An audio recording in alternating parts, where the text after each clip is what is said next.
আকাশ থেকে যেন হঠাৎ ভেঙে পড়েছে জমাট মেঘ। মুহূর্তেই তা পরিণত হয়েছে মৃত্যুর স্রোতে। পাকিস্তানের পাহাড়ি অঞ্চল আর শহরগুলি এমন ধ্বংসযজ্ঞ যা কয়েক দশকেও দেখা যায়নি। মাত্র কয়েক মিনিটে একের পর এক ক্লাউড বার্স্টে পাহাড় ভেঙে পড়েছে, ঘরবাড়ি ভেসে যাচ্ছে।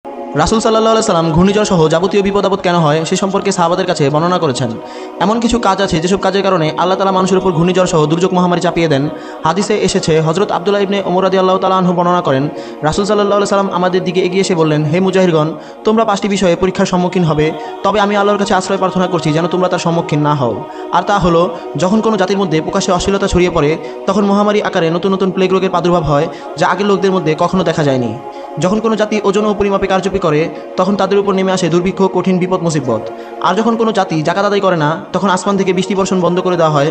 যদি জমিনে চতুষ্পদ জন্তু ও নির্বাক প্রাণী না থাকতো, তবে আর কখনো বৃষ্টিপাত হতো না। যখন কোনো জাতি আল্লাহ ও তার রাসূলের অঙ্গীকার ভঙ্গ করে, তখন আল্লাহ তাদের উপর বিজাতীয় দুশমনকে ক্ষমতাসীন করে দেন, আর তারা শাসকবর্গ মানুষের সহায় সম্পদ কেড়ে নেয়। আর যখন তোমাদের শাসকবর্গ